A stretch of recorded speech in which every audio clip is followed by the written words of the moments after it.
আমি একজন সন্তানের বাবা, রামেশার বাবা। এই বাংলাদেশে হাজার হাজার রামেশা আসিয়া আছে।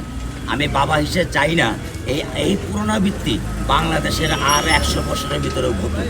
কারণ একজন বিচারক, আল্লাহ তাআলা আইন বিচারপতি সাহেব একদম ন্যায্য বিচার করেছেন, কিন্তু একজন বাবা মার বুক যে খালি হয়ে গেছে, এই ক্ষতি, এই কষ্ট, এই স্মৃতি কোনোদিন কেউ কোনো কিছুর বিনিময়ে পূরণ করবার নয়। তাহলে আমি সবার কাছে অনুরোধ করব, আমরা সমাজের কাছে অনুরোধ করব, আমরা যেন ভদ্রভাবে চলাফেরা করি, আমাদের সুশৃঙ্খলভাবে চলাফেরা করি, আমাদের আচরণ এমন কিছু যেন না হয়, শিশু হোক বা টিনেজ হোক, বৃদ্ধ হোক, তাদের উপরে যেন কোনো অত্যাচার বা পাশবিক নির্যাতন না হয়। এবং এই জন্য আমাদের রাষ্ট্র বা সমাজ যে ব্যবস্থা করা উচিত, তারা সেই ব্যবস্থা নিলে আমি আরও খুশি হব।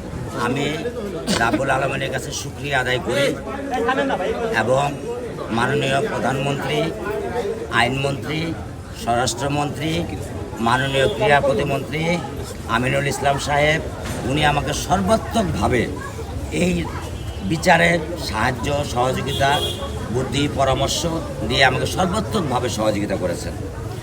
পরিপ্রেক্ষিতে বাংলাদেশ প্রশাসনের, পুলিশ প্রশাসনের, পল্লবী থানার বিশেষ করে ইন্সপেক্টর ওহিদুজ্জামান, তারপরে ওসি, ইন্সপেকশন ওসি, তদন্ত ওসি আহাদুজ্জামান এবং ইকবাল সাহেব, ওনারা আমাদেরকে সর্বাত্মকভাবে আসামি ধরবার জন্য অক্লান্ত পরিশ্রম করেছেন।